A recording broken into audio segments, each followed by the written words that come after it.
You seem to still be up there somewhere. Maybe I am. There are flying saucers. Supposing they're Martians or something in there.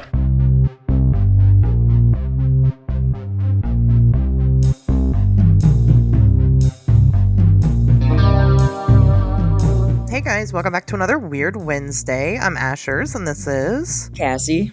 Cassie, how was your weekend? You survived the Snowmageddon. Oh, I did, and we didn't lose power at all, so it was okay. We did all these preparations for, like, the worst possible outcome, and didn't have to, like, break into any of it, so... Yeah. We got this huge propane furnace that we didn't have to touch. That was super expensive, and... Yeah. Like 5-gallon buckets of water that dumped down the toilet when the power went out. That never happened. And Okay. so, I mean, it was good. Did a lot of plowing and shoveling. And yeah, pretty sore now. How did you guys come out of this? I did a lot of plowing too. Hey-o! I'm just kidding. I didn't haven't had sex in far too long, and you can tell, right, by my jokes. No, yeah, we did we did fine. Same. I mean, we were definitely over prepared. I charged literally I own a lot of lights, rechargeable lights in my house. Oh, okay. I charged all of them, to make sure that they were ready, and we had food, and that's it. I mean, that's all. There was nothing going on, Mm-hmm. I didn't really watch anything cool. I've been playing a lot of Animal Crossing with my daughter. We did a lot of that too. So I mean, gosh, that was pretty much all. I've been sick. I have the sick. I don't know what's happening. All day Saturday and Sunday, my nose would not stop running. For a minute, I considered maybe this is cerebral fluid and not mucus, because it was so bad. But it's starting to get better. So I don't know what that was about. It's just because everything else was going so well, right? We didn't lose power either or anything. So the universe was like, I got to give her something. So I'll take it. Yeah, you got the sick, and I got the shoulder workout. Shoulder workout. So it wasn't too bad. So hopefully everybody else is staying nice and warm out there and safe.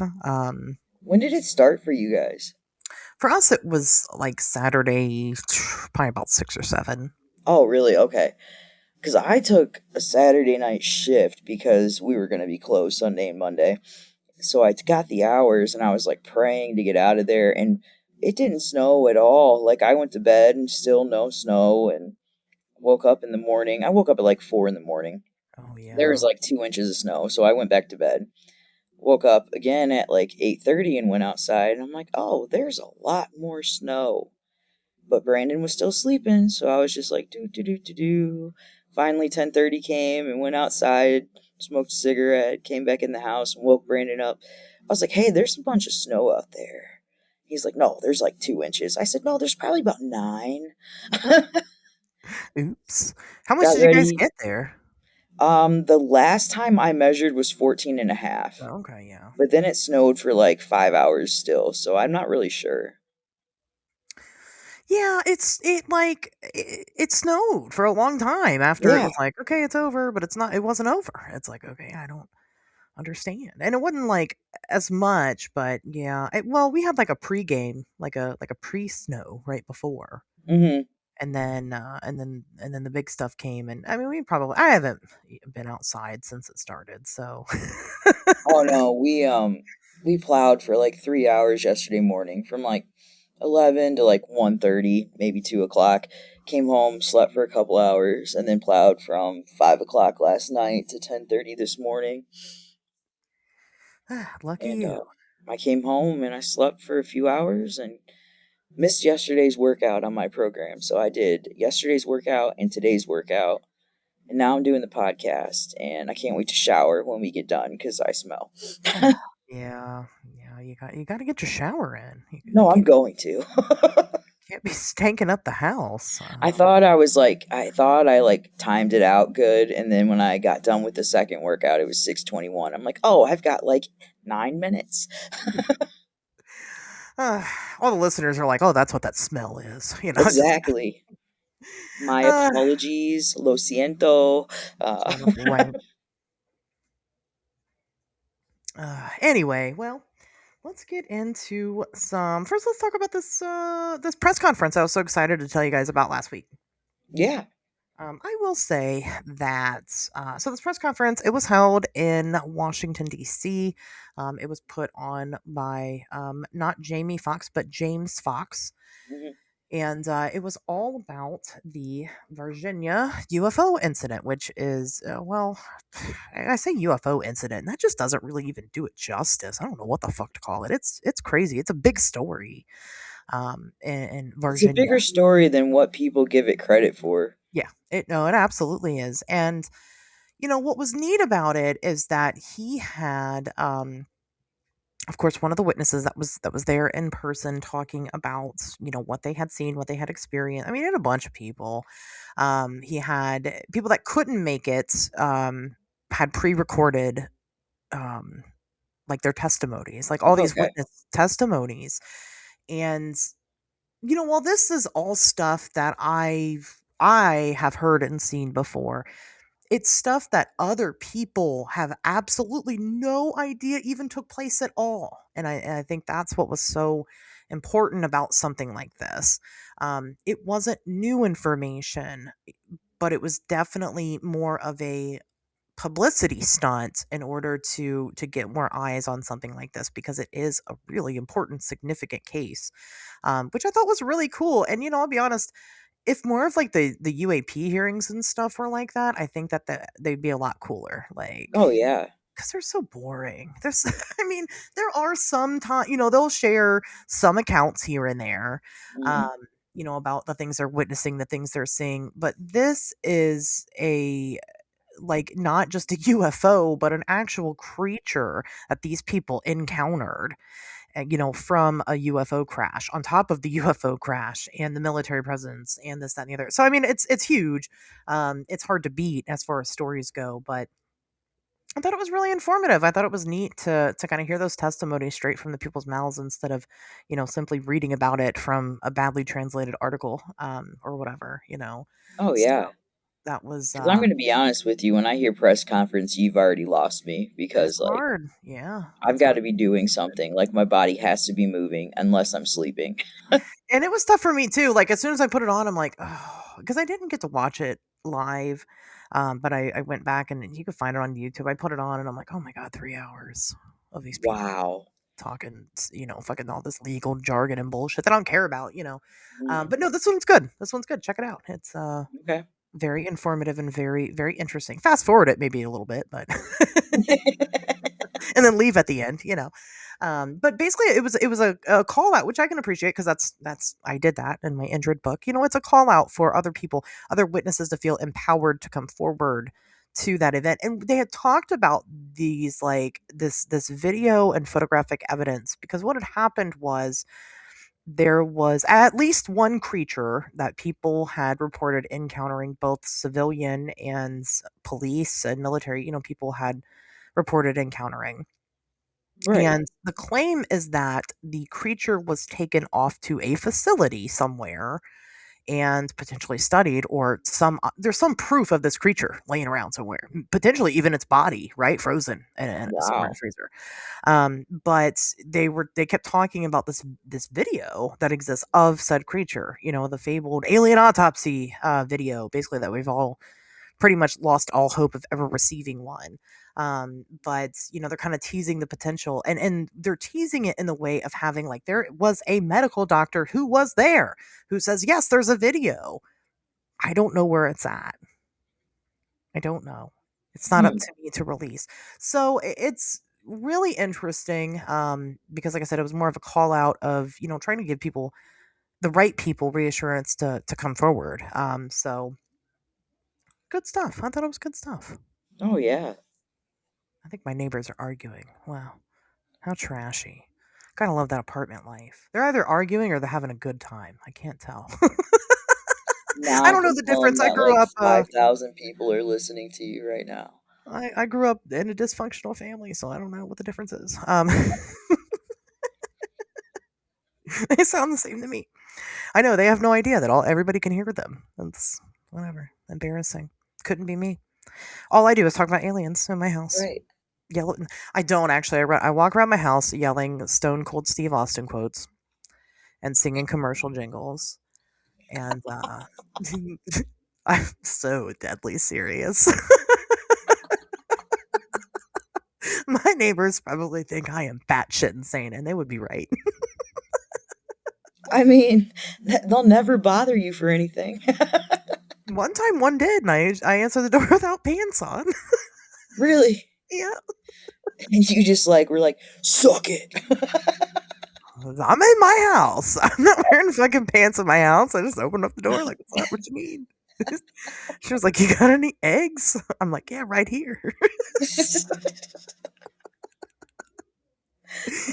I didn't say that part, but that is a true story. I was like, well, yeah, sure, that's my eggs. She never knocked on my door ever again. All right. She learned to get her own eggs. Anyway, now let's get on to some news, because I guess I'm forgetting what we're going to talk about today is a huge case, a huge local case. So my God, my neighbors might actually listen to this episode. Let's make you sound good. Right. Make me sound kind of normal for a change. Do you want to go first with news, or you want me to go first with news? I can go first. I just have a short one because I thought it was interesting. Yeah. Coyote swims to Alcatraz Island in first ever documented case. So basically, the whole news story is exactly what the title says. Some guy caught on video this coyote swimming the mile-long trek to Alcatraz Island and getting up on the rocks. So when he contacted the wildlife people on the island, they went out to look for the coyote and couldn't find him on the island. So he's either hiding or he jumped back in the water. And the person said it's possible for the coyote to live on the island, even though it's just a tourist attraction now because there's a bunch of puddles with fresh water in it for them and stuff they can eat. So, I mean, if he's there, good for him. He'll probably swim somewhere else soon because he'll be lonely. But I don't know. Maybe he's trying to get the fuck away from people. He's like, this is my vacation spot, y'all. Right. He was that overwhelmed. He swam the mile to Alcatraz. I'm good. I mean, I'm sure he was just showing all the prisoners that were there, no, it's possible, dude. You could have escaped. Why didn't you? That's something that nobody ever talks about anymore. I mean, I guess it's not an operation anymore, but right. But you don't really hear people talk about Alcatraz. So good for that coyote for making it relevant again. Yeah. Interesting. Well, fun. Mine is maybe I should have let you go first. Mine's not as joyful. This whole episode's gonna be a Debbie Downer, y'all. I'm so sorry. But I'll go ahead with mine. This is from Duncannon, Pennsylvania. An 11-year-old boy shot and killed his father because his father took his Nintendo Switch from him.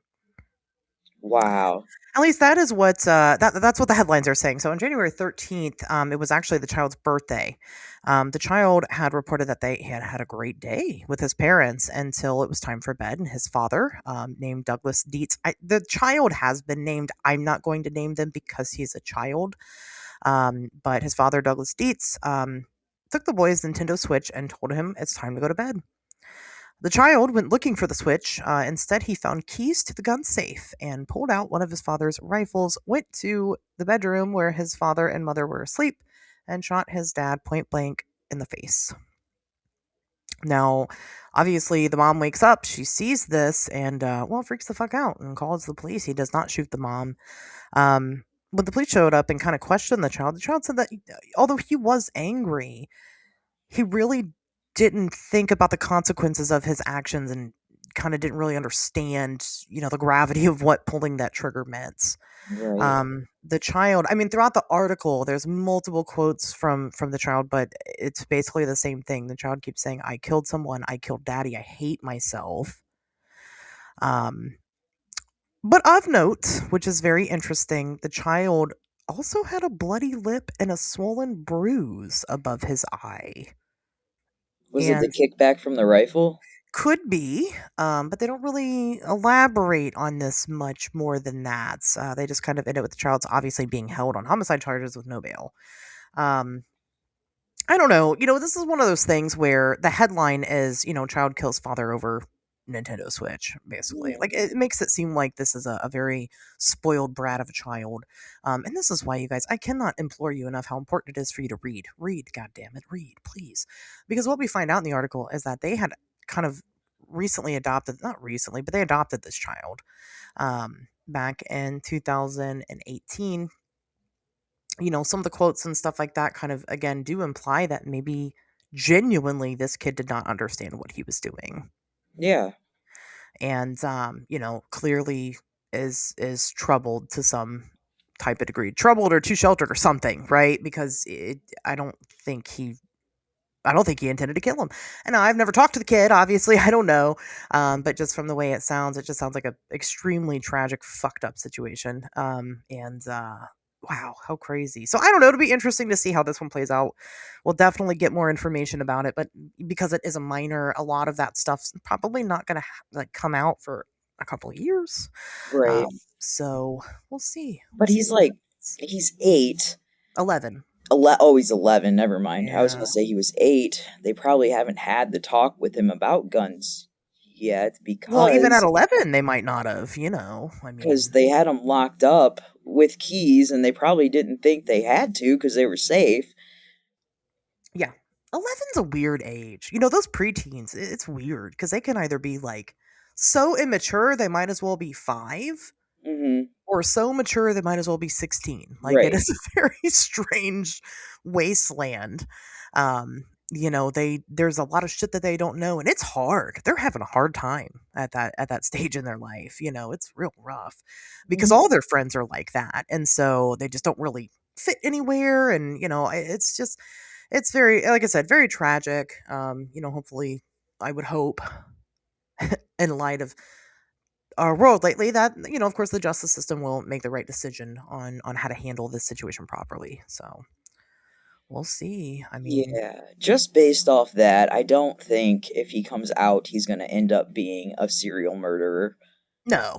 I don't. Not immediately. But then again, who knows? Maybe he cuts off the heads of kittens in his spare time, and we just don't know. Right. Maybe he's one of those mature ones that knows how to hide his crazy. I don't know. I don't want to talk bad about this kid. I don't know him. He seems like he's very upset about it. But, he obviously, he didn't do this just because he's a spoiled, rotten brat and he wanted to play a Switch. Right. That's just kind of what happened that led up to the events and just kind of what we know as a fact. He didn't even get a Switch taken. It was just time to go to bed. So you can even say that. He killed his dad because he didn't want to go to bed. That's, fair. But there's people that, of course, think that they know the whole situation. So they're like, oh, fuck that kid. Put him in prison forever. And it's like, he's 11. Yeah. No. I don't know. It's happened, Oh yeah, well, there's definitely been some crazy child killers out there. That's for sure. I didn't trust no damn kids. We had these. My mom had these kids in her neighborhood, and they were about that age, and they would always try to come around and play with my daughter, and she was 2. And yeah. One day my mom had let my daughter be outside in her backyard, and I happened to be there, and it's a fenced in backyard or whatever, and the door is open, she can see everything, but I look out there and these 2 kids are taking my baby from the closed backyard. They've got the gate open, they're holding her hand, they're leading her out of the backyard. And I went out there, and let me tell you, I almost murdered some kids that day. Yeah. It's what the fuck are you doing? I said that. I was like, what the fuck are you doing? To some 10-year-old boys. It was crazy. I don't trust kids either. They can be little shits, but, also their brains aren't fully developed. So there's that, Yeah. Tough. But I think they're more developed than we think they are. Yeah, I think you're right. Unfortunately. But speaking of Pennsylvania, I read this earlier and that just popped back into my head. Did you see the avalanche in Pennsylvania? What the fuck is happening in Pennsylvania? They've got grave robbers, kids killing people, and now fucking avalanches. What are you talking about? Yeah. Because of the storm, there was an avalanche that covered, I forget that, I don't have it pulled up because I saw it on somewhere that Facebook that I'm not going to scroll to death to try to find it. But anyways, it covered a road, 18 feet of snow, and it went like right on the side of this house that was like on this like mountaintop, like hillside that was built in. And I like would have, nobody got hurt, but I would have shit my pants if that was my house and I was in there. Yeah. Oh yeah. Was the house okay? Yeah, house was fine. It went right along the side of it. Oh my gosh. Wow. And it just slid off the mountain and just slid down?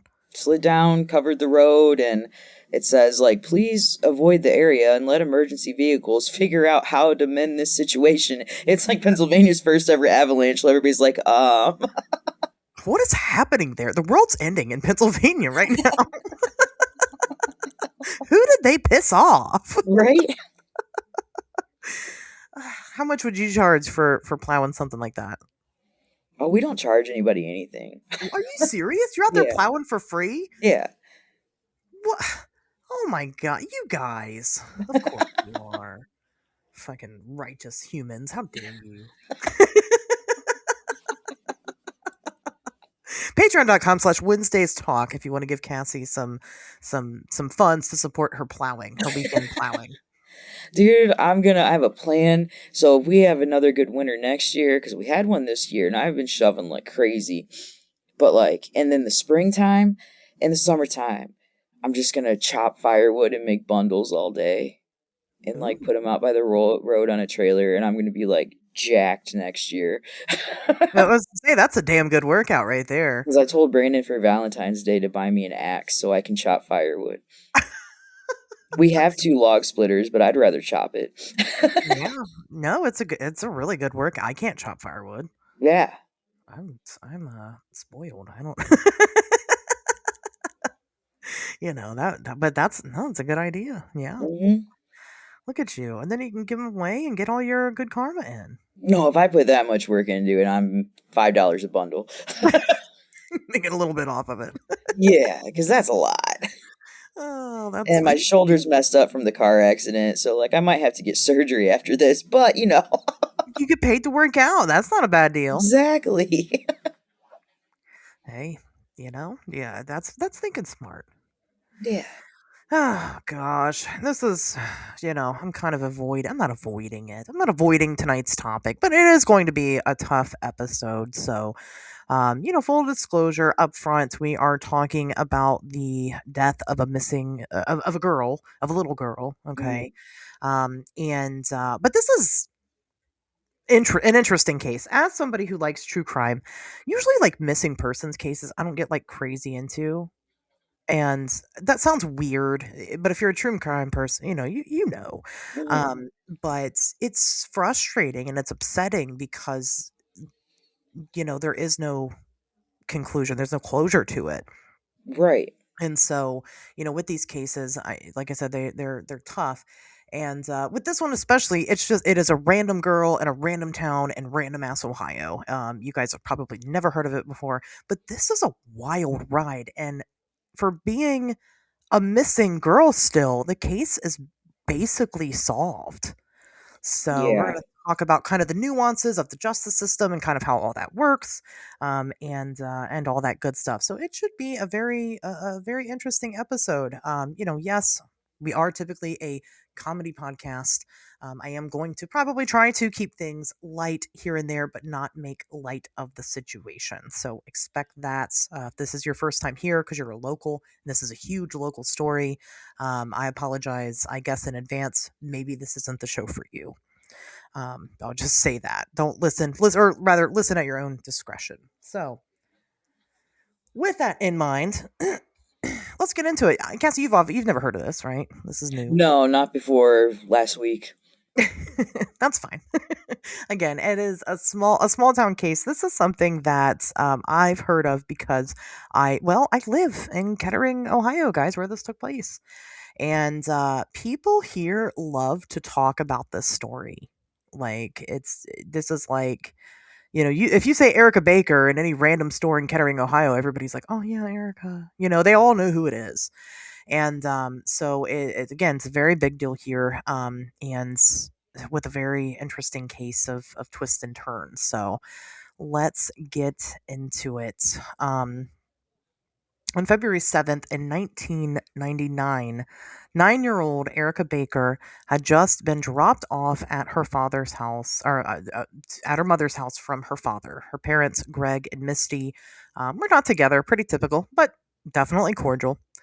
Probably a lot closer after this whole situation happens. Greg, the father, laments that he fucked up. As a parent, we all do it sometimes. He had forgotten to purchase father-daughter day dance tickets, something that little Erica was looking forward to attending, and she was understandably upset about not being able to go. So that was kind of his last interaction with her. He dropped her off at home. In the home resides not just Erica, but of course her mom, Misty, and another key player here, her grandmother, Pam.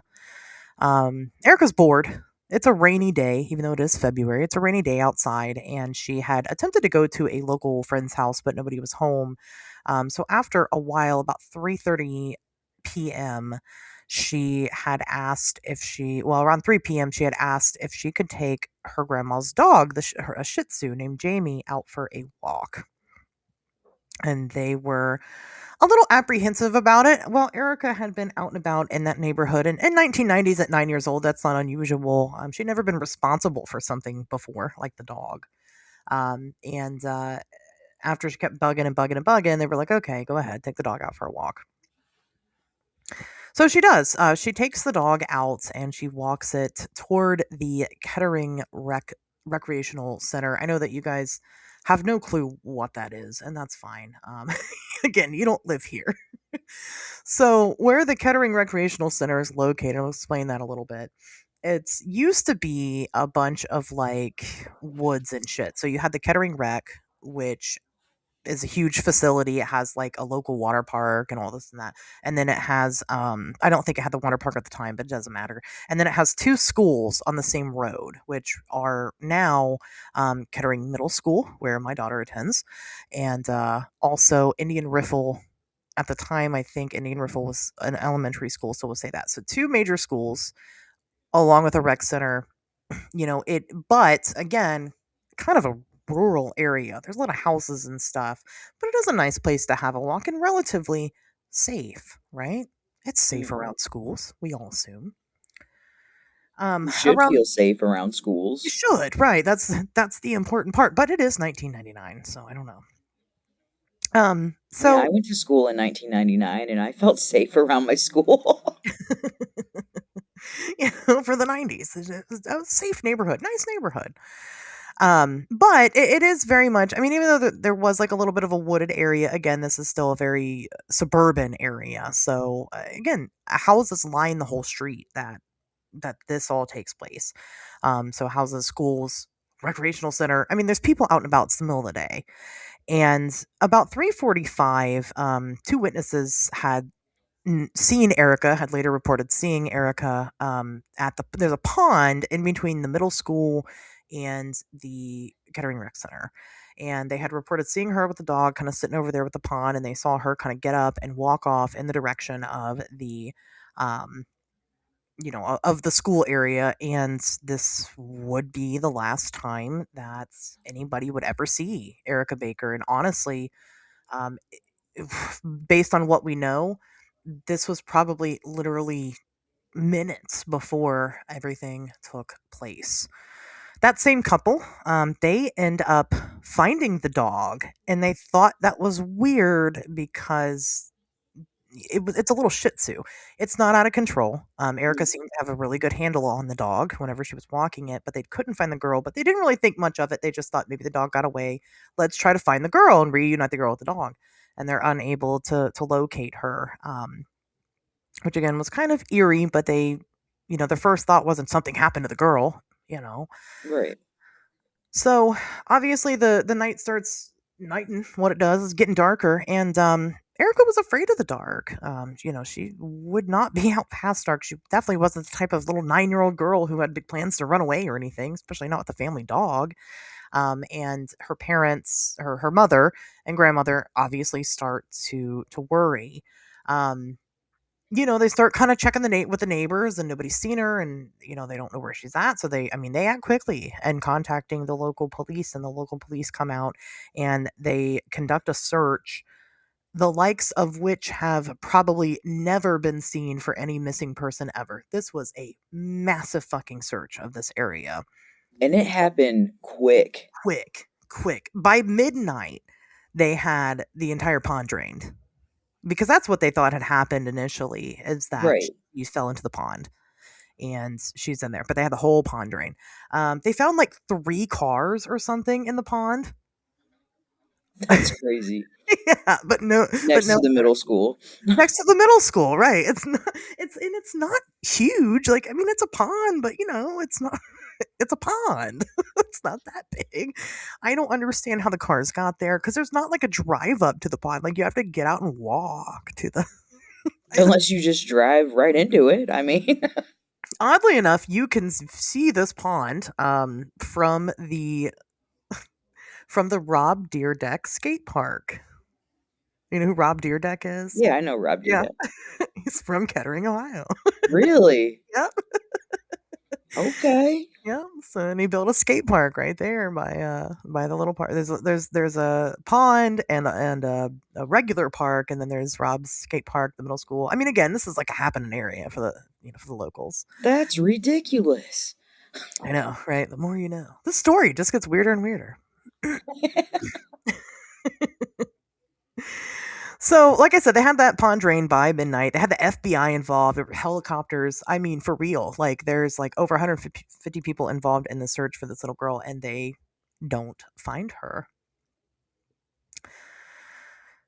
So, and then they had established like a storefront post nearby at one of the local shopping centers for everybody to kind of meet up and reconvene and try to research and all that. I mean, they were on top of it. They developed a hotline that would be open until 2004 for any tips of Erica Baker. I mean, I don't know.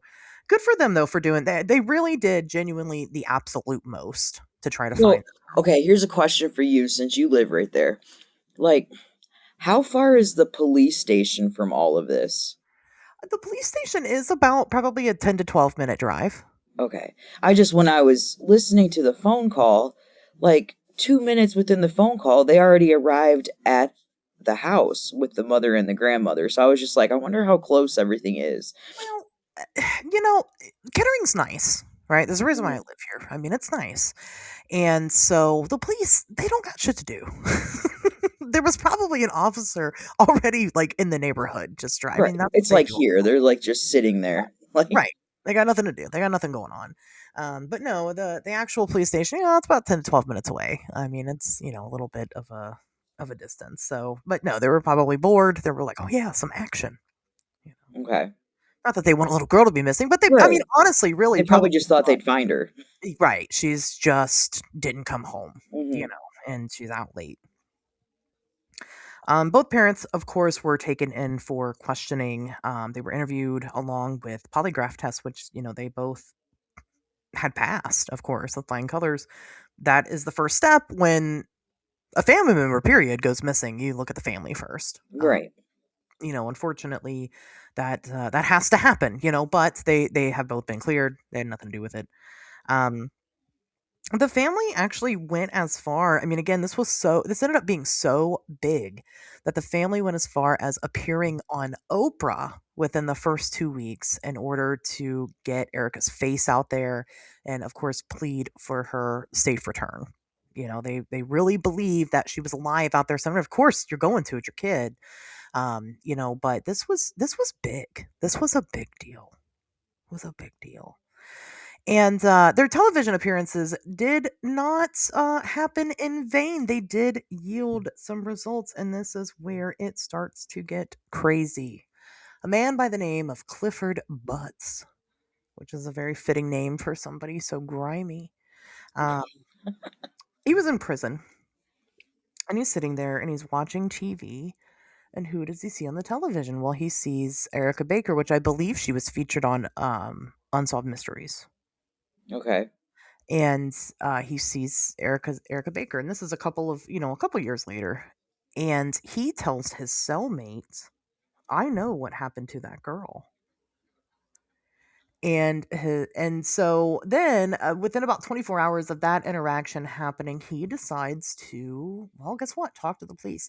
He actually probably decided to talk to the police not because he felt bad or felt he needed to get the information out there, but because the man was in prison. He wanted time off his sentence. Yeah, he was trying to use it as a bargaining chip.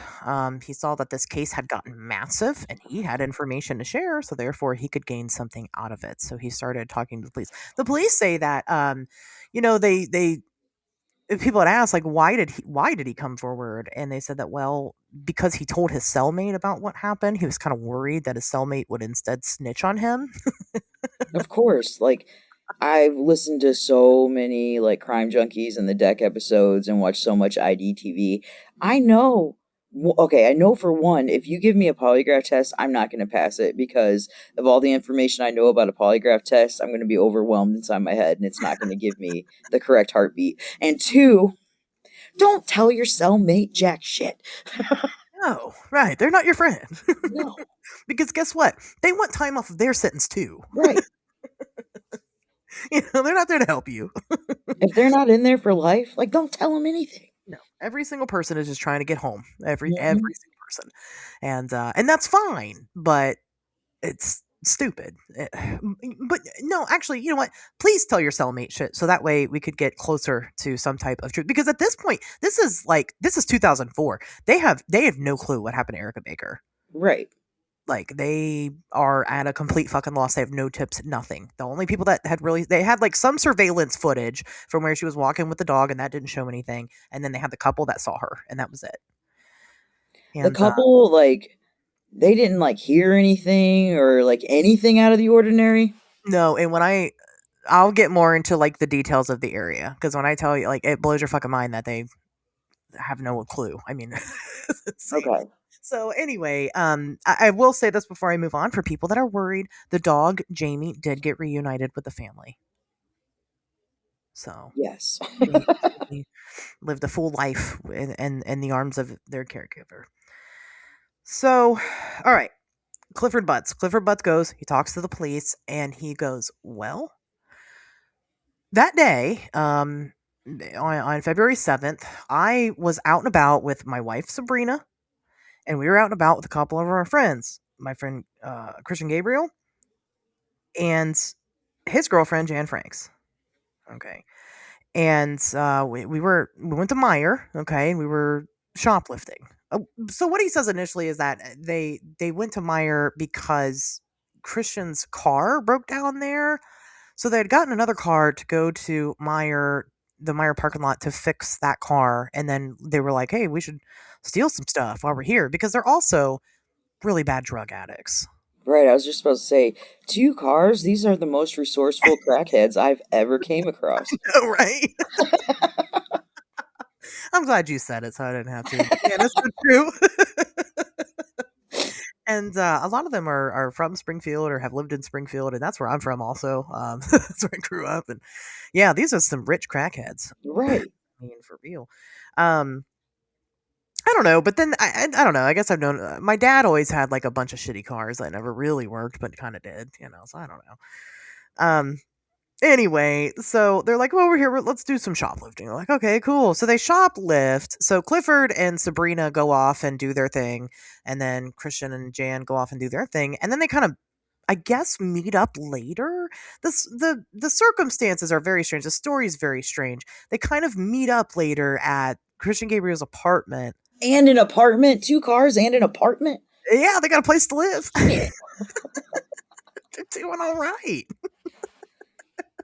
Dang, they be shoplifting those Wagoos or something. They were doing pretty good. But they meet up, and Christian's like, I have to talk to you in private. So they go have their girl bathroom moment, Mm-hmm. Go to the bathroom with your girl and you guys talk in private. But they go out in the car and they talk, and I don't know what exactly Clifford says that Christian told him, because the only resource that I had on it was this podcast called Missing Erica Baker. Mm-hmm. that was direct, and it just says that he wanted to talk about, the girl. And that was it. And they didn't say anything more. And it's like, what the fuck did he say? He's like, oh, I killed this girl. And then Clifford's like, well, all right. And then just they just went and did more crack. I mean, what? No, because crack makes you paranoid as shit. If you had that information, I don't think like that would be a very like unstressful event for somebody else to know that was also smoking crack with you. You know what I mean? Yeah. Well, and you would definitely like as the person being told that information as a crackhead, you would then be like, all right, well, I gotta go meet so and so at the so and so, and you would leave, and then you would never talk to that person ever again, Right. You're so paranoid. unless they offered you free crack. But they don't That's offer you true. free crack, They so don't. Nobody does. never happens.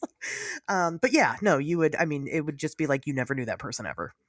Right, because they are very paranoid. I mean, it's how it makes you. It's just They the way it don't is. call them window peepers for nothing. Like, God.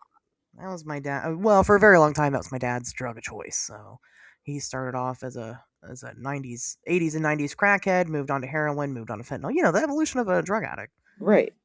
I guess I should disclose this.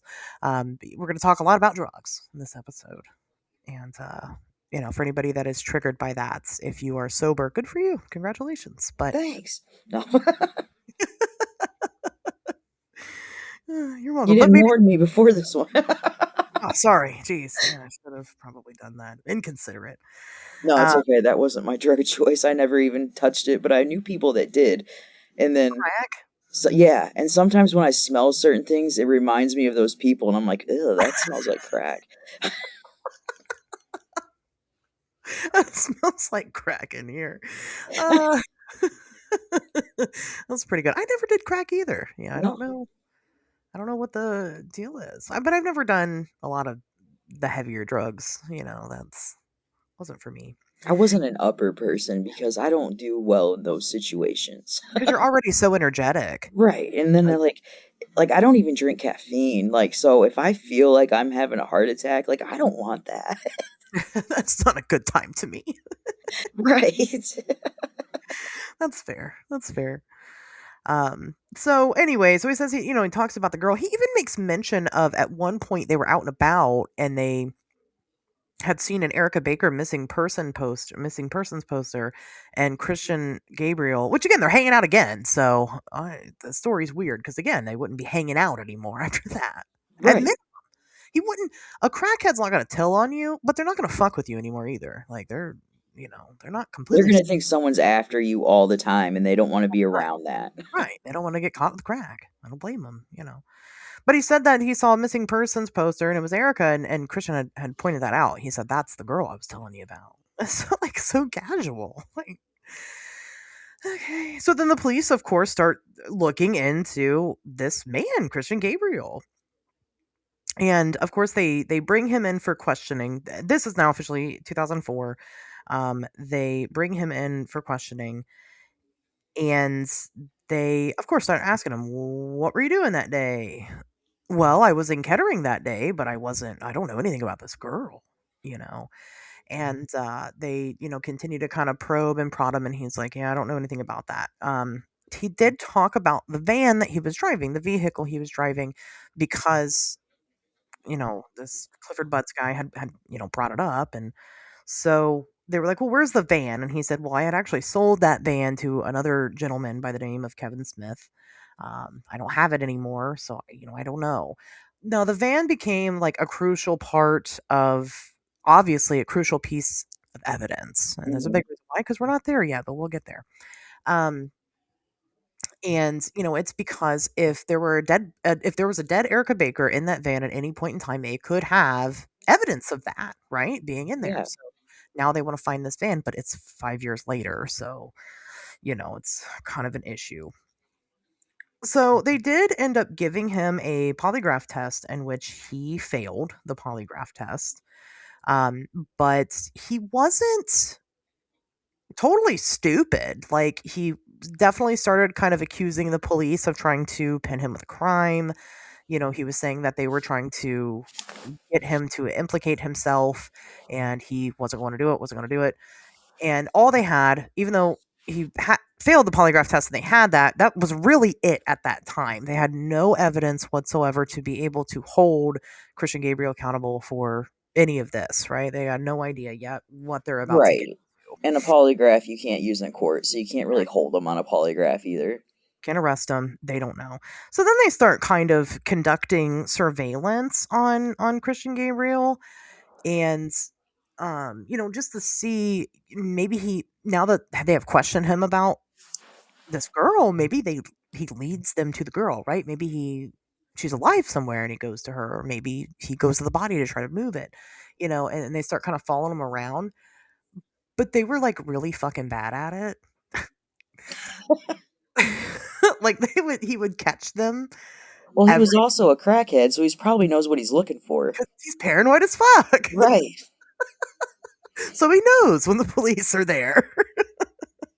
They might have been super good at it, but he's just too good at knowing. It's that part of the brain that he uses that nobody else uses on a daily basis because we're not paranoid. Like it's some shit. Like they are really trying to like I said, follow him around, but they're doing it like in their Kettering police cars and they're Kettering police uniforms, and Oh they're my like God. right across the street. Or like it reminds me of the guys in Matilda. Fucking Pee Wee Herman and the other one. Who Yeah. was the other one? Yeah, and like she knows that they're following him around, and but nobody else does. It's silly. At one point, he's at a restaurant where his girlfriend worked, and they put a tracking device on his car, and they're out there fucking with it, and the girlfriend sees them out there fucking with his car, and so they catch them, and they act. It's really bad. Oh my gosh. It's really embarrassing. But they were trying it, whatever. But it didn't matter anyway, because not long after they had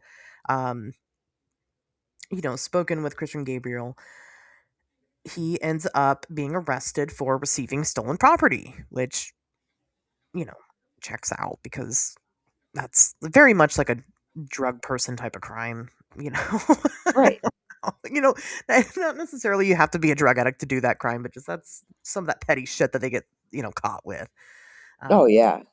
They're really good at hiding really important things like, killing people, but they're not good at stuff like stolen property. So Exactly. very, very silly.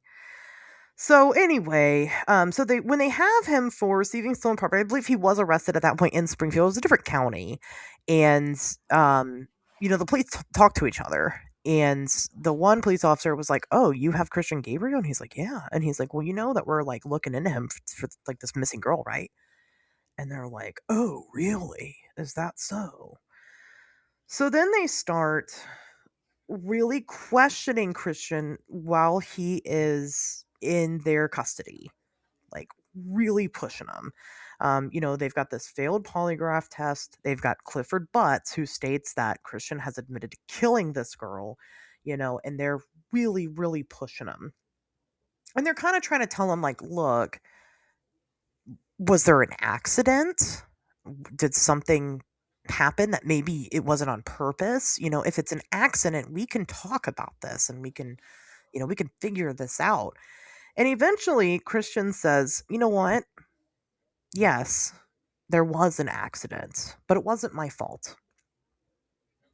So he eventually ends up saying, myself, my girlfriend Jan, who was driving at the time, and Clifford and his wife Sabrina, we were all driving in the car down Glengarry is where it happened at. That's the street name.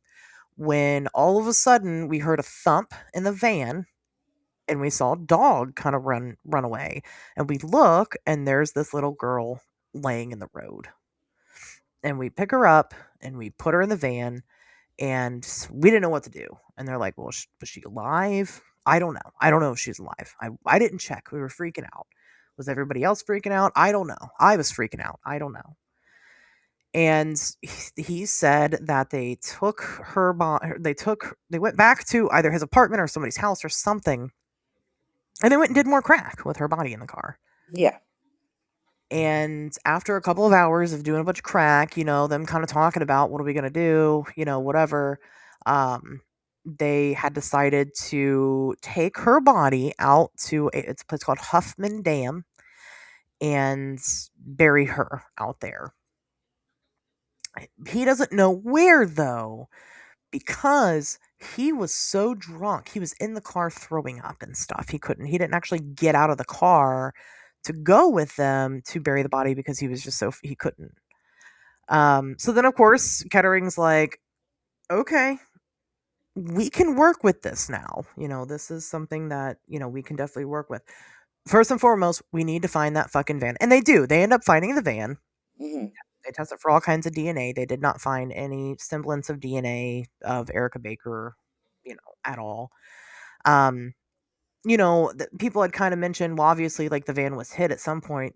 This was a piece of shit, like, white free candy van. Like, it had been hit a million times for various there was nothing on it that was like, oh, it's a body. Right. Obvious. And of course, the person who bought it, I mean, they had like pretty much stripped the inside of it. I mean, there was no way they were going to find DNA evidence of anybody being in that van ever. They had also found some interesting information about Jan Franks. Well, for one, at this point in time, in the timeline, by the time they start getting Christian Gabriel talking about it, Jan Franks is dead. She had passed away in 2001 from a drug overdose. What seems to be extra interesting is that they don't ever seem to suspect Sabrina Butts of anything, despite the fact that Christian Gabriel said that she was there when it happened. They had cleared her of any wrongdoing, and then they never really seemed to revisit Clifford Butts and to kind of corroborate that story. How can they clear anybody when Christian says they all went and buried the body? Right. They all went and buried the body, not him. Right. Even though Jan's dead, there's still two other people who I think are still alive to this day. Yeah. At least nobody's reported them dead yet, who I think would know where that is. They're not trusting Christian Gabriel at this point. Because obviously he's just now talking about it years later. I mean, he's already covered up a crime. And it was a crime. Here's the fucked up thing about it is that if that's what happened, if they hit and killed her, and we're going to get more into what may have really happened. I don't know. I wasn't there, but we'll theorize. But if that is what really happened and they hit this little girl on accident, none of them would have went to prison if they just would have helped her. Right. But they're drug addicts that had drugs on them. Freaking out about being caught, because frankly, that's what they do. So this is where it ends up being in roughly 2004. It gets crazy. It's going to get real crazy. So again, they take Christian Gabriel out to Huffman Dam, and they attempt to locate a body out there. Huffman Dam is probably about a 20-minute drive from this area. They go out there and they're trying to find something, any evidence. Do you remember this tree? Do you remember that rock? And he's like, I don't know, man. I was in the car. And there's actually there's video of this, like you could like audio recording of this, and you can hear him saying all that. Like, I have no idea. Okay. I didn't bury her. I was in the car. They all came back with muddy clothes. I don't know, but they do attempt a search effort in Huffman Dam. Again, a pretty big search effort at that time. So, they're looking around, and he just, he doesn't know anything. Well, eventually he changes his story and says, you know what? Maybe it wasn't Huffman Dam. Maybe it was Caesar's Creek. Jeez. And Caesar's Creek is on the complete fucking opposite side of Huffman Dam, like where you would go to get to Huffman Dam from this point. It's really interesting. But he goes, maybe she's at Caesar Creek. So they go there and they try to, find her there. And then he goes, maybe she's actually at Sugar Creek Reserve. Again, a totally different direction, a new place, a different spot. He has no idea. He says, listen, at that point, his story changes from we went to Huffman Dam and I didn't see where they buried her to I was so fucked up. I have no idea where we went to dump her body. I don't remember. And he's really the last person to ask, except what they find out is that Jan Franks had actually contacted a public defender about this situation early on. Now, again, Jan Franks died in 2001. Mm-hmm. So she had to have done this, pretty soon after. Maybe out of some type of guilty conscience. We don't know why she got into contact with that attorney. Police had no clue that any of these people were involved with any of this. But she had contacted a public defender. Her name was Beth Lewis. And information had come out about that. I don't know how they found that out, but people then started realizing, okay, so what does Beth Lewis know? There had to have been some kind of like private investigator that found that or something, because Beth Lewis was not opening her mouth. No. So, and this became a huge deal. And I want to talk about what is and isn't true about the Jan Franks Beth Lewis saga, because there's a lot of misinformation about this one. So Jan goes and talks to Beth. Jan dies. People find out that Beth knows something, and Beth goes, I can't tell you because of, client confidentiality Mhm. agreements, even though she's dead. And law enforcement goes, well, Jan Franks had a husband at the time of her death. Let's ask him. Right? He can give that consent to release that information. And they do. They ask her husband, and he consents. 100% cooperative. He's like, yeah, fuck that bitch. I don't know if he's Wait. Hold on. okay. So this was Christian Gabriel's girlfriend, right? At the time? Yes. Like in 99? Yes. So she died in 2001, but was she married when she was with Christian Gabriel? Yes, but not together. Okay. So, I'm married. I've been married for 15 years. Okay. We haven't been together for 13 or 12 or 13 years. Okay. In my head, I was just trying to figure out a timeline of when she could have called with this information. You know what I mean? What happened here? No, it's okay. No, they were estranged. So Okay. or whatever. I don't know their situation. Maybe they were open. I don't know. But she was married while she was dating Christian Gabriel. She had married before 1999. Okay.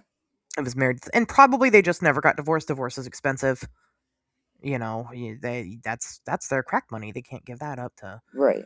fucking get divorced. I don't know. I don't know the circumstances, but anyway, so they end up contacting Jan Frank's husband, estranged husband, and he gives full sale. Let's do it. Yeah, find that little girl. Mhm. And Beth Lewis still refuses to give that information. So that's a problem now, right? Right. She's in contempt of court. She has been court ordered to share what Jan Franks told her. And people are like, well, obviously, it's got to be something big if she's refusing to share it. Because if all Jan Franks said was, I don't know, Christian said he killed a girl, and that's it, Mm-hmm. that's not a big deal. So people are betting that this Beth Lewis knows it all and she needs to tell it. But she refuses. She refuses to give up that information. She actually ends up, getting charged with contempt. Puts her Well, she should be. puts her whole career on the line to not share this information. Now, eventually, this is the part that people get wrong. Beth Lewis is dead. She's died since then, also. So people are like, oh no, well now she's dead too, and now nobody will ever know what happened. Right. That's not true.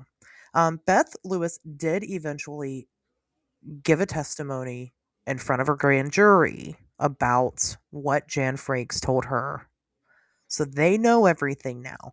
The thing about a grand jury, though, is that information is not made public. So while law enforcement knows what Beth knew and what Jan said. We don't know what was ever said. And that's Gotcha. so, people can stop cursing this woman in death because I get it. She should have just given up the information. But the reality of it is that she's a public defender. And if it gets out that your public defender is a snitch, that can be dangerous for them. Oh, yeah. So, she certainly had to make some type of decision. So all we know is that whatever it is that Beth Lewis knew has not led to where Erica Baker is. It has not changed the story or what they believe happened to Erica through law enforcement at this point in time. The story was and still is that she was accidentally hit and killed by this car, whoever was driving it. Well, law enforcement come to find out that Jan wasn't the one that was driving it because Jan did not know how to drive stick shift. And Christian, I guess, didn't think about that. So eventually Christian admits that he was the one actually that was driving the van. Right. So his story also changes. And in the wake of all this, the statute of limitations for some of these charges that they could bring against Christian Gabriel ends up coming to a close. Like, they're up in like months. Like, they're down to the wire. So they decide he's actually arrested and convicted of gross abuse of a corpse and tampering with evidence. And so, gross abuse of a corpse sounds way worse than what it could actually be used for. it's just because, like, if you like do anything that anybody sees at all, like if you were to even like kiss the cheek of a corpse, somebody would like freak out and be like, "That's gross." Right. And they could charge you with that. Yeah, Yeah. you're right. I agree.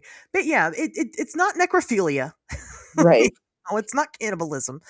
It is just simply tampering with the corpse, like moving a body away from the place that it died during something like this where there could be an investigation to determine, it's just them picking up her body off the road and taking it to wherever the fuck it is that they took it.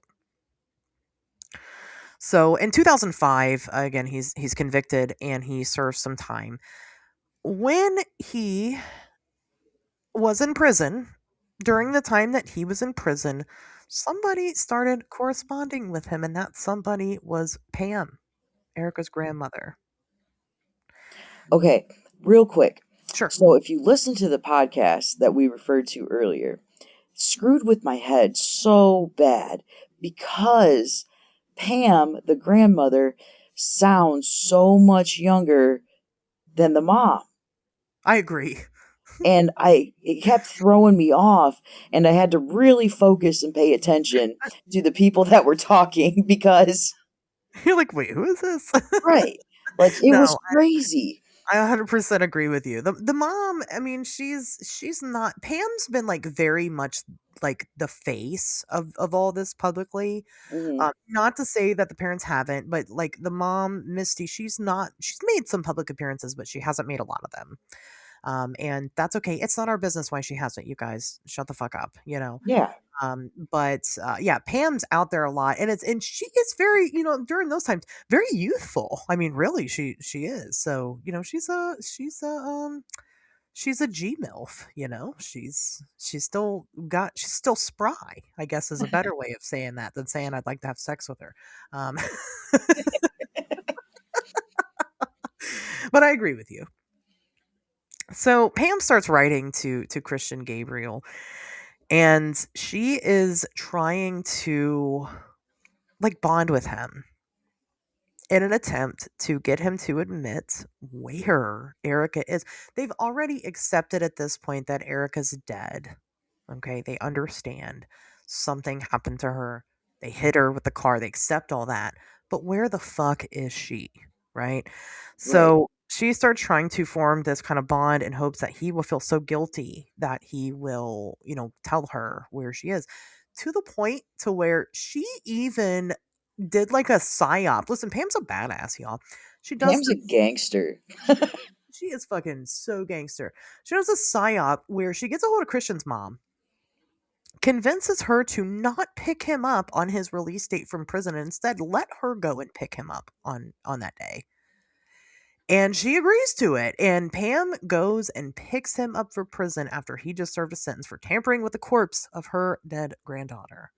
And And this could have been on the cover of Star magazine. it's insane. She picks him. Not only does she pick him up, she shows up with a shovel in the Yep. car and goes, "Listen, Christian, nobody has to know that I'm picking you up.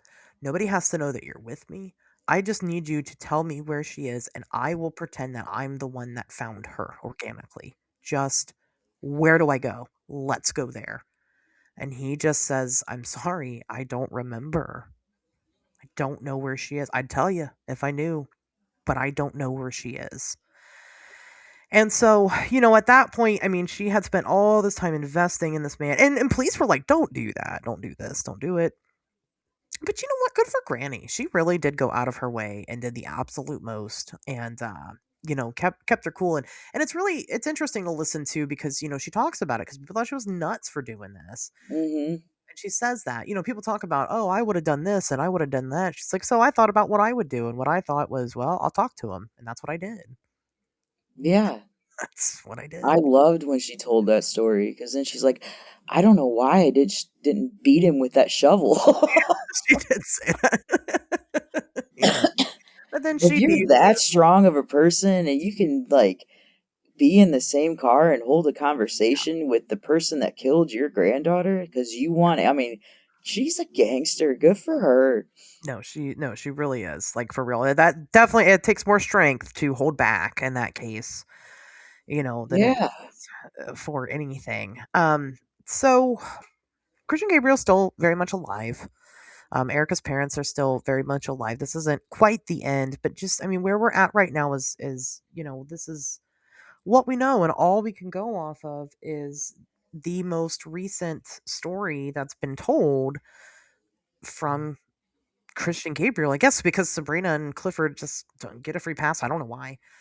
Did we tell them, like, did we say how long he was in prison for? Because he was only in there for 6 years. 2005 to 2011. Yeah. So Yeah. he didn't do enough time. They couldn't charge him with murder because there was no body. There's nobody, right? There's no way. Well, and it's not even then. It's not murder still. Unless he Right. did it with intent, it's not murder. Vehicular manslaughter, Yeah. absolutely, but it's not murder. And so again, unless there was intent there, and maybe they did something else. Anyway, we're gonna get there. Mhm. Christian Gabriel's last known whereabouts, he was arrested in Roseburg, Oregon in 2023 for assault and drug charges, all of which were misdemeanor charges, which that's insane that assault is not a big fucking deal, but okay, whatever. Mhm. He's still fucking up and not being a good dude. He's moved out west. He's gone. He's not in Ohio anymore. And still has never, they still have not found officially yet Erica Baker's body. She is still very much missing. So,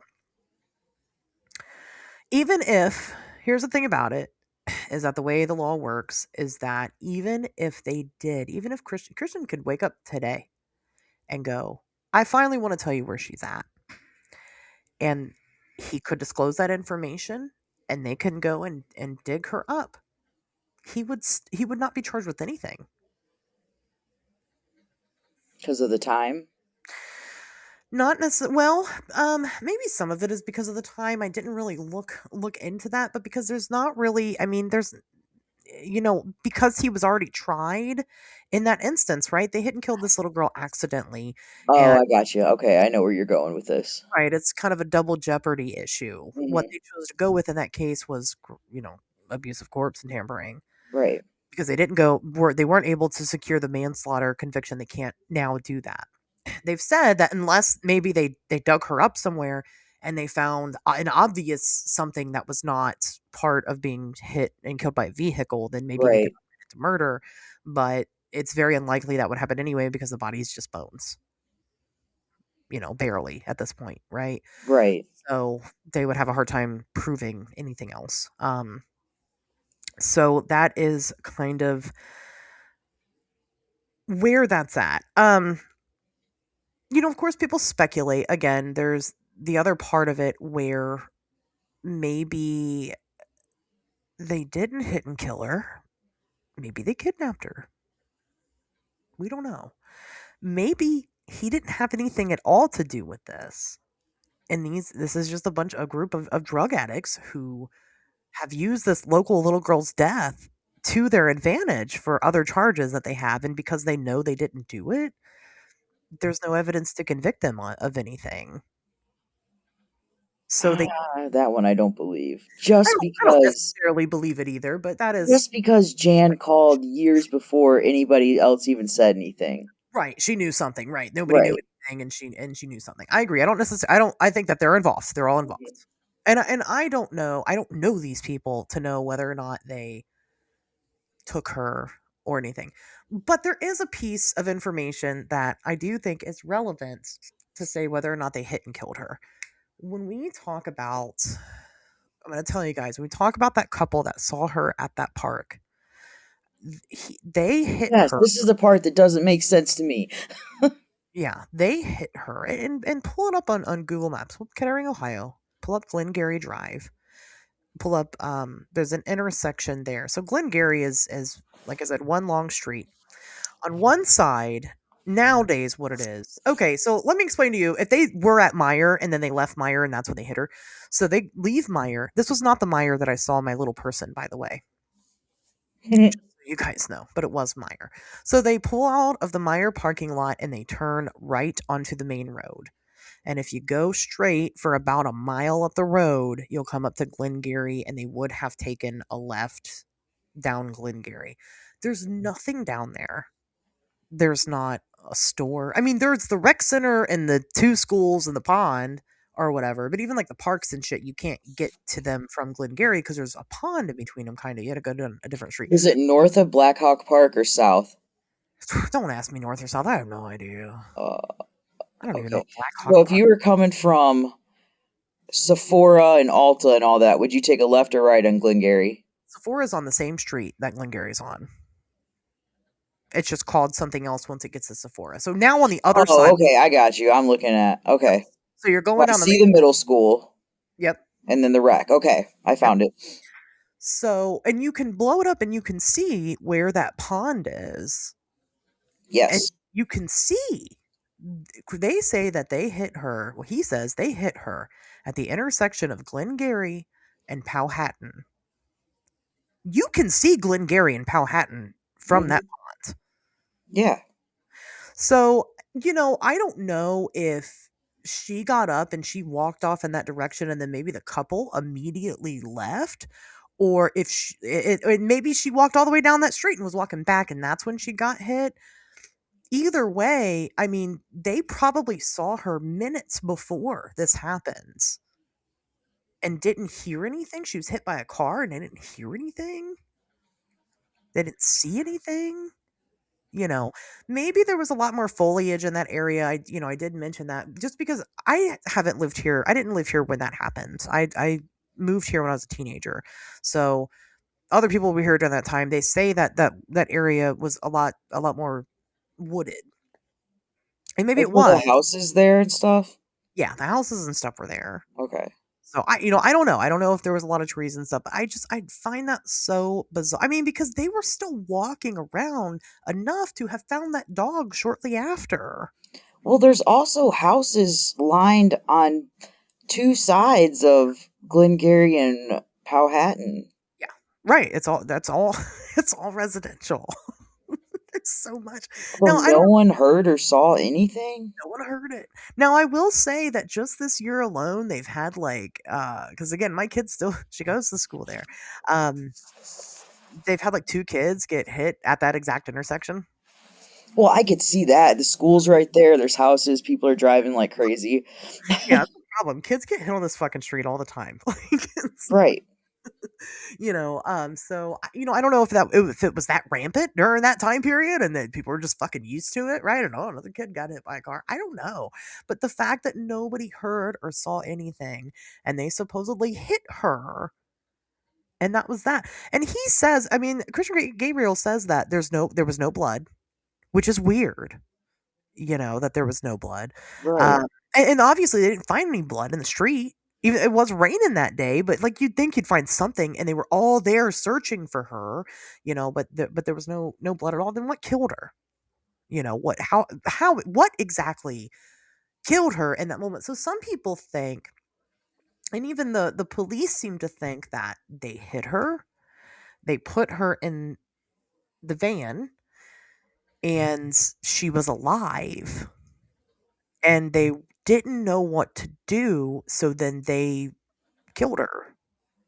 However, they, in whatever way, they don't know. Maybe she was unconscious. They knocked her unconscious, and they're, they don't know how to tell if a person's alive or not. So they're just like, oh, she's dead. And then when she started Right. moving, I don't know. And they could have, and that's where a potential murder charge conviction would come from. That's where it would go from vehicular manslaughter to murder. If they did pick her up and put her somewhere else and killed her somewhere else, and they killed her, that was intent. Hmm.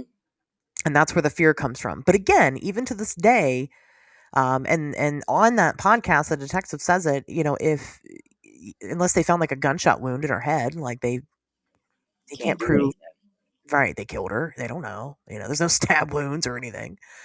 Um, ligature marks on her neck. I mean, there is no neck anymore. So, I don't know. It is insane how close that happened. Like I said, those people. I mean, it had to have just happened right after she took Right. off that direction. And I don't know. Like, that's crazy. They didn't see anything. Nothing. I Where was the father-daughter dance being held? Probably at the school. See, that doesn't make sense to me either, because there'd be so many people right there. I don't think it was that night. I think because he said that they had to get on a wait list. So it's not that like she was disappointed and wanted to go back home to her mom. Just that that's the last moments that he had with Oh, her. I thought he said it was that night. I don't think it was. Well, it might have been like close because he said they were on a wait list for tickets, and Mhm. he, of course, beats himself up about it because he How didn't many, like, get who tickets. sells tickets that sell out to a father-daughter dance? Like, Fucking sold out, bro. Like that's the place to be. So I get why she was upset, right? That right, was the spot, So I don't know, and she might have not. It might have not been at that school, at that time. They've got I mean, it's Kettering. It's the suburbs. It's pretty big. You've got like 10 elementary schools or something crazy, and 2 middle schools, and I mean, it's yeah, so she might have went to school somewhere else. I don't know, but that is wild. But that's all speculation. Everything about the people seeing anything or not seeing anything, but it kind of does feed into the fact that maybe they didn't hit her. Maybe they did kidnap her. Maybe they took her. I don't know. You know, I wasn't there. I mean, but it leaves the door open to that mystery. I'm happy to accept the story and what we know because all we can do again is take this fucking piece of shit Christian Gabriel at his word. right, We don't know. But that's if they had coerced her into the vehicle somehow, then it wouldn't have been much of a fuss. And there wouldn't be anything to notice. Nobody would really be on the lookout for that. Whereas, like, if you hit somebody with a fucking car, you would think that just one person might notice something, and they didn't. I don't know. People are definitely a lot more observant at that time period, right? Nowadays, I could believe that somebody gets hit by a car and nobody bats an eye. right. Everybody's But there'd be video footage yeah, today. Like, those schools are gonna have cameras. Half those people are gonna have Ring cameras. Like, someone's uh, gonna see something. yeah. People know, right? I mean, there would be, but I mean, as far as like reacting, Right, back in the 90s, you were bored. You ain't got nothing to do. So if somebody got hit in a car in your neighborhood outside, you'd be like, oh shit, someone got hit by a car, and everybody would be out there looking at right. it. I was alive during that time. I remember. Oh yeah, So the biggest reason, and I know you guys are probably like, why is she talking about this? Well, because I don't know, it's a really interesting story. I hope that they bring Erica Baker home one day, but the biggest reason was because there's may have been, not going to say that there is, but there may have been an update on this 27-year long mystery. So in September of 2025, there was a brush clearing crew at a house in Enon, Ohio, on a property there. And the homeowner there had purchased the house back in 2004, 2005, somewhere in that area. But they're having it cleaned up finally, I guess 20 years later. I don't know what they're using it for, but while they're out there clearing up some of the debris and stuff from this old garage that they have that they don't use, there's this big plastic tote and they go to move it and it just fucking disintegrates. It just completely, No. yeah. And inside of that tote are, well, human remains. Now, I had come across this. I've talked about this a lot. I came across this because I'm in a bunch of gore groups on Facebook, and on the gore group, the clearing crew had taken pictures of what they found and posted online. Not in the gore group. They did post it on Facebook, and it was like a skull and stuff. And so they were being shared in the gore group. And one thing that was interesting is that when police came and got the remains, they had determined that this was either a child or a young adult. Not a small child, but a child or a young adult because the bones are so small. On top of that, they were wrapped up in a blanket. The skull had, guess what, long blonde hair, which Erica Baker notoriously has long blonde hair. And people locally, people in that group were saying immediately, I think it's Erica Baker. Now, police had one of the tips that they had received, an anonymous tip that they had received, was to search Enon Beach. Enon is about 30 minutes away from Kettering. It's not that far either. It's actually the point between Kettering and Springfield, which, again, these people are kind of, some are from Springfield and some are not. They kind of go in between the two. If my microphone's going crazy, I apologize. My low battery warning just came on. Oh, no. Get it together. So they have found these remains. Now, these remains have yet to be identified, but they acknowledged again that they're old. They've been there for a long time. But not, some people are like, maybe they're ancient, right? Ohio's got a lot of ancient stuff in it. Maybe they're ancient bones. No, ancient bones aren't in a plastic tote from Walmart. No. And who knows? Maybe it's the remains of somebody else that's missing. I don't know. Again, it's the end of January and they still haven't disclosed. That'd be a pretty big coincidence. That it's someone else? Yeah. Yeah. That would Like be, found right there. yeah, that would be pretty big. Well, but it could be. People go missing all the time. It happens. But like little kids? But it's not like a little kid. Okay. Erica's not little either. She's 9 years old. Right. Well, that's little to me.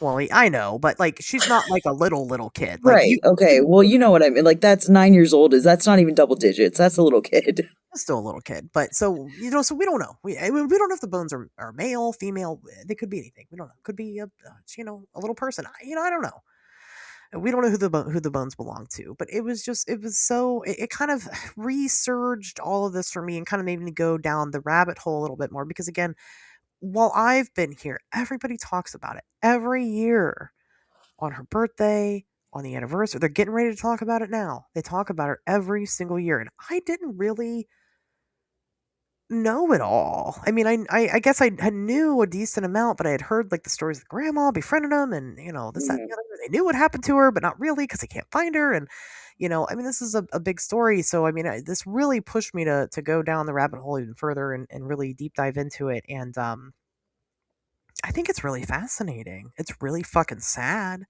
Yeah. And I hope that, Christian Gabriel rots in hell. But before he does, I hope he discloses what happens, I went through a situation in the summer, which I'm not really ready to completely disclose, but because it's still kind of ongoing, where somebody really close to me has committed a really horrific crime, and I can't really move on until I know everything, every detail, No matter how sick and weird it is, I have to know it all so that I can kind of grapple the situation. And I feel like people are owed that when something like this happens to your family member, and I hope that the Baker family gets that type of closure one of these days. I really do. And I hope this is Right. it. I hope this is it. So I don't know. Thoughts, words, feelings. Okay, I'm super like I don't know how I want, like, I'm not torn about the case, but I'm torn about some things in the case. Sure. So, one, I applaud the police for acting so quickly and not giving the family that, oh, you got to wait 24, 48, 72 hours bullshit like they did back in the day. Yeah. Like, that was amazing. But I also, like, I don't feel like they did enough either, because why would you just leave these other two people that were obviously there just free from everything? Well, right, you got Christian Gabriel. It's like, well, yeah, they were there, and then they were like, no, we weren't there, and they're like, oh, okay. Right. It's like, okay. I don't know why they didn't get the same charges either. I don't. Maybe they took polygraph tests, and based off of that, maybe they passed. Which, Well, also, did Jan say something about them not being there too, but nobody knows about it? Like, except the police? Like, that part just, like, baffles me. yeah, what did Jan say? I mean, I get it. We'll never know what Jan said, but what Hmm. the fuck did she say? We all want to know what was so important that Beth Lewis went to fucking jail. She Right. went to jail because she wouldn't share that information. So what the fuck was it? Why can't we know? And not many, like, lawyers, attorneys, public defender, no matter what, they're not going to take the side of their client. Especially if they pass away. You know what I mean? Like, they're not going to go to jail to save your ass. No, I agree. Like what? I can't even begin to speculate what might have been said. I really don't. Maybe she just said, I was with somebody, they hit and killed a little girl, and what do I do? I You mean, know? maybe, but why would you go to jail for that?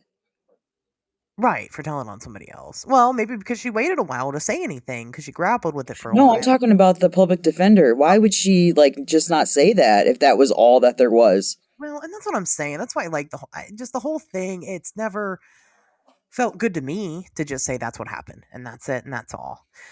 Christian Gabriel also wrote a statement in his statement that he gave, his confession that he gave to the police.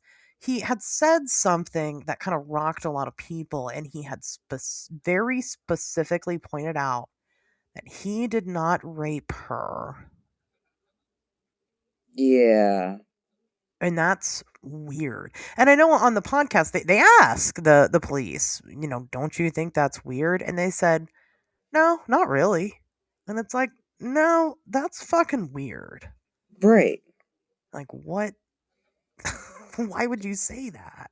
Like, Like, but he was obviously, because even if he was, like, just putting information out there to, like, no, I didn't do this, because when he was talking to his parents on the jail phone calls, like, he was scared because he knew that they were coming after him for this little girl's disappearance or murder, and he didn't know how it was going to fall. So from my perspective, I'm not going to put the information about rape out there, even if I'm saying I didn't do it, because I don't want more questions and people trying to put more charges on top of me.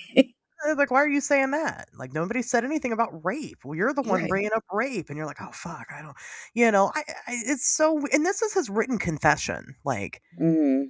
this is thought about. Like, it's not just it came out, he's in an interrogation and he's like, what are you guys saying? I raped her? I didn't rape her. It's not that. This is in his confession. He made it a very specific point. Not I didn't shoot her, right? Not I didn't Right. stab her. He very much said I did not rape her. And he needed the family to know that. It's like, okay. But there's still other horrific shit that you could have done also. I Right. mean, why would you say that? It's just so, especially when you're saying that this was a complete and total absolute accident. Like, it is weird. I mean, I don't know. It's Maybe he didn't just gave that information because he can't remember where the body is, or he knows he won't tell where the body is, but he wanted to give the family like the satisfaction of knowing like no, nothing like bad happened to her other than like the accident, like because she was so young. But like, I don't know, that just sounds still weird to me. so weird. Well, the police's explanation of why it's not weird is because, of course, people speculated about, she had been abducted by a predator, right? And Right. assaulted and, whatever. Which could have been. But like I said, coupled that with the fact that nobody saw this happen, even though there were people there during the time that it happened. Mm-hmm. That part is extra weird to me. So it just almost seems like maybe they didn't hit her. But then again, I guess I don't see her just going quietly into a stranger's car without her dog. Right.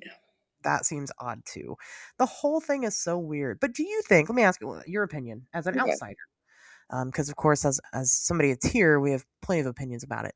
Do you think that he knows where her body is? Yes. You think he does know? Yeah. I don't know. Because okay, and this is what I'm basing my opinion off of. So, when the grandma was speaking after she picked him up in the car and was asking him where the body was, this lady seems like a very intelligent lady. And she had the balls to do what she did and be with this guy. So, she's not stupid. She said every single word that came out of his mouth was a lie. He is lying to me. Yeah. Like, she knew it.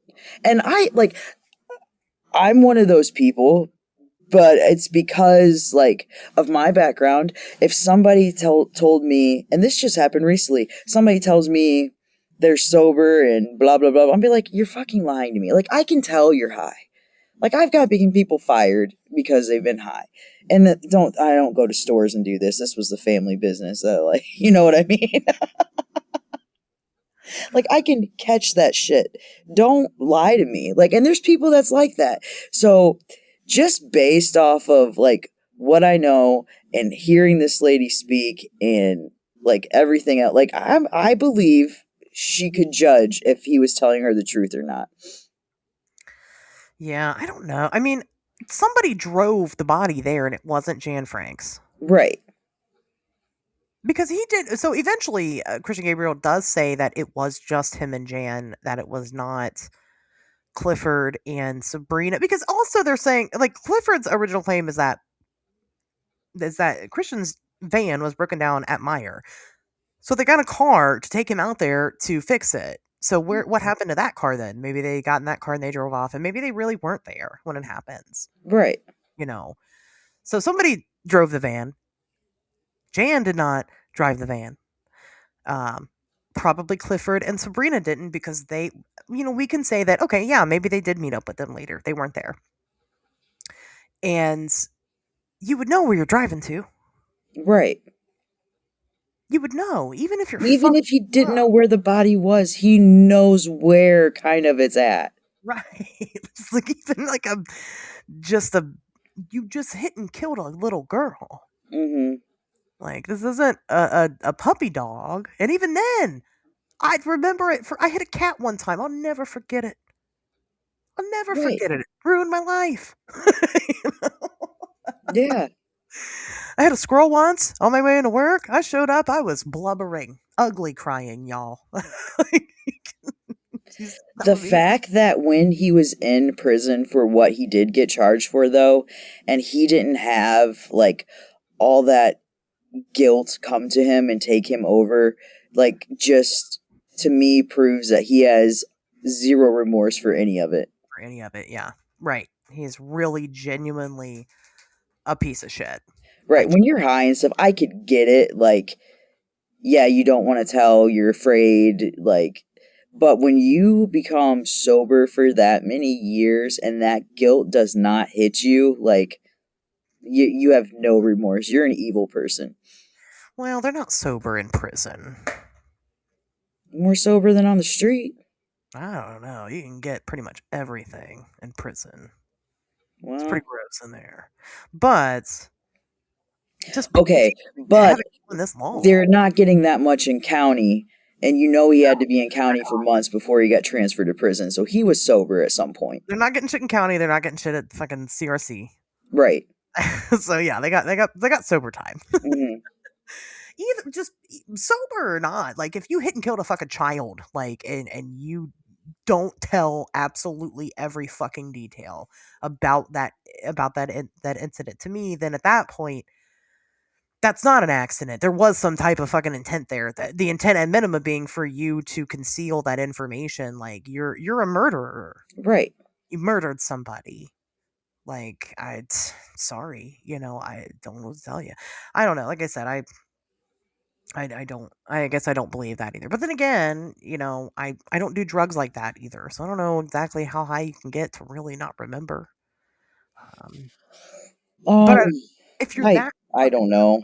to not operate, like how you're operating a vehicle to get to that place to conceal a body, and nobody sees you conceal said body. Like I would think with that specific drug and like meth, if you hit a person, there's no amount that you could do to possibly forget, because that is making you paranoid, and you are going to know what you did and you're not going to forget it. And he even, but like he describes, like that's another part of it. Like he describes what she looks like when they hit her. Mhm. So this is another thing. This is how we know it was definitely Christian Gabriel and the gang. Right. We'll call them, is because he described exactly what she was wearing that day. Yeah. Like he knew what she was wearing. He knew there was like this whole situation with this Winnie the Pooh t-shirt, where there was a Winnie the Pooh t-shirt found in Germantown, Ohio, which is like a half an hour away. Okay. And it wasn't Erica's, but people still say it was. I don't know why, but the parents confirmed it wasn't. But he describes what she was wearing to a T. He said that she did have some gashes on her head, but again, there's no blood. She had blonde hair. I mean, he knows exactly. But then again, they're questioning him years after they had announced what she was wearing, what she looked like. Maybe he used those details, but he's not bad at remembering that moment when they hit Right. her, but then doesn't remember right after they. No matter what, the story was that they didn't immediately pick her up and put her body in the car and then go somewhere else. They went and got high first, Mhm. got fucked up, and then went and took her somewhere else. I don't necessarily know if I believe that he was with them or not when they buried the body. Maybe he did stay back in the car. I don't know. But even if that's the case, where was it that you went to? Right. No. Like you were there. Because you would think then for the rest of your life you'd avoid whatever that place is. Mhm.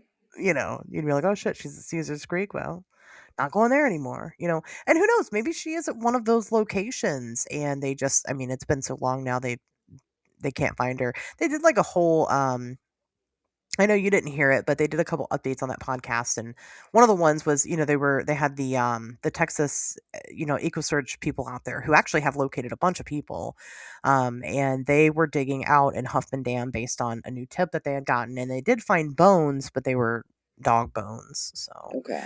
they were wrapped in a blanket and stuff, and so I did see that some point last year they started offering a cash reward for information.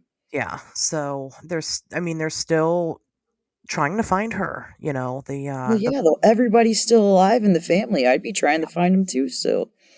right, because again, at this point, it's not, we're trying to find her so that we can get justice. It's just, God damn it, let us find her so we can put her to rest. I mean, she's got a burial plot at a local cemetery. I mean, it's Mhm. ready. It's ready to go. It just needs her.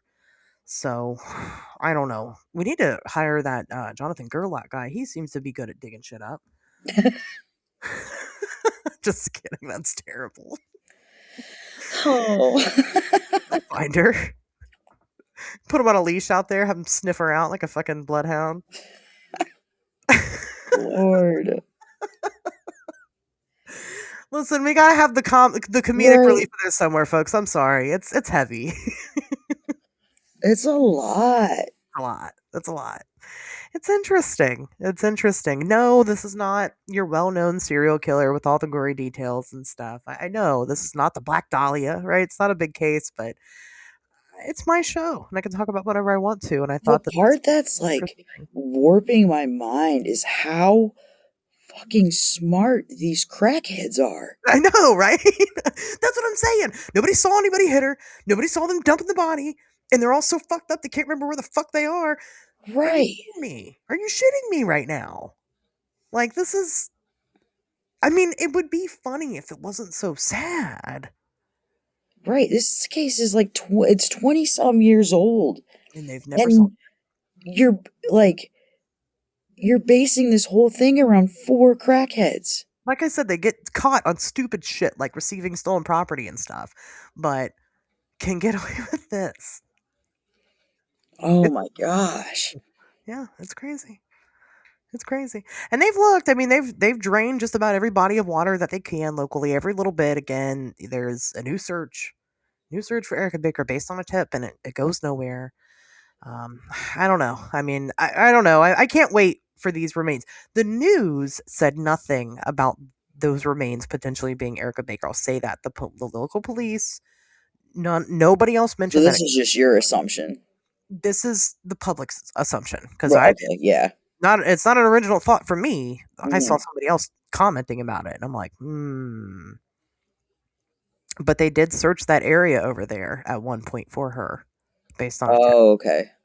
So yeah, so it's not just like they find bones and every little bit. Everybody's like, "Oh, it's Erica Baker." No, they searched Eden Beach, which is right there where this property's at, basically, and didn't find her. So I don't know. I don't know who owned the house before, right? Because again, the new family moved in 2004, so this would have been the remains would have already been there, and then they just never. I don't know, clean it up. I don't know what people do in Eden. They're not. I'm not going to say anything. Maybe we have Eden listeners. I'm not going to say anything bad. I I adopted mean, my it doesn't have to do with people in certain places. It's just like, okay, you bought this new property. There's so and so many acres. It's this big. I never really had to touch that old fucking barn. You know what I mean? Right. Never thought I'd do anything with it. Now I'm thinking about taking it off the property or Right. whatever they're doing, and Mhm. here we are. So I don't know. I don't know. It'll be really interesting to see how that plays out. I hope it's something. And at minimum, it's somebody's remains, right? So thank God they were finally found. Right. And obviously it's old, like the tub disintegrated. It just fucking just crumbled and fell apart. Oh my God. That would be, 27 years out in the elements, Yeah. Yeah, I could see it just falling apart. I don't know. We'll see. It'll be interesting. But of course, if there's an update about it, now that you guys know the story, I'll definitely let you know. What's interesting is that even though maybe you guys can't directly, know about the Erica Baker case, right? Except for hearing it on stories like this, is that you have an Erica Baker in your area. Everybody's got that. And maybe check in on those old cases and get an update, or maybe yours had an update. Share it and come to the Facebook group and tell us about it. On Wednesdays we talk weird over on Facebook, and tell us your small town mystery that everybody talks about all the time. We'd love to hear it. Maybe Rob Deerdeck did it. Oh, don't go like that.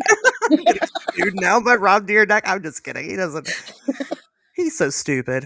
He couldn't have gotten away with this for. I don't even think he's that old, actually. Well, no, I think he's older than I think he is, but Yeah. Like, I guess he's older than me. So now I think about it, no, it wasn't Rob Deerdeck. no. That's just ridiculousness. Ah. Nice. That was good. That's good. Yeah, you're right. Well, on that, I'm gonna leave it there. How about that? Yeah. Let you guys sit with that one for a while. Next month is whole next month is going to be super interesting. We've got a lot of really fun topics coming up, so don't worry. I know this one's a little dreary. We're having it's a dreary time. We're in a snowstorm. It's kind of doom and gloom right now, but it's coming. Right, the brightness is coming, and we've got a lot. I like this one though. It's like I said, it's interesting. It's Yeah. Thank you. But yeah, we've got a lot of cool people coming on the show. And they're going to bring us their knowledge. You guys know I don't pick bad guests, so if that tells you anything, it's going to be fucking fantastic. So get ready. We are going to be having a lot of really cool things coming up. And of course, go join the Patreon. We've got our monthly meetup happening this Thursday. tomorrow. Not tomorrow. Oh, yeah, tomorrow. Tomorrow. Not tomorrow. Yeah, Don't tomorrow. confuse me. Tomorrow, patreon.com/WednesdaysTalk. Last Thursday of the month is our monthly meetup. Come hang out with myself and Cassie and see what she's been working on. She's got an awesome piece of artwork that she is going to be raffling off to one of you lucky members. Yeah. So come check that out. And yeah, with that being said, guys, we'll see you back here next Wednesday.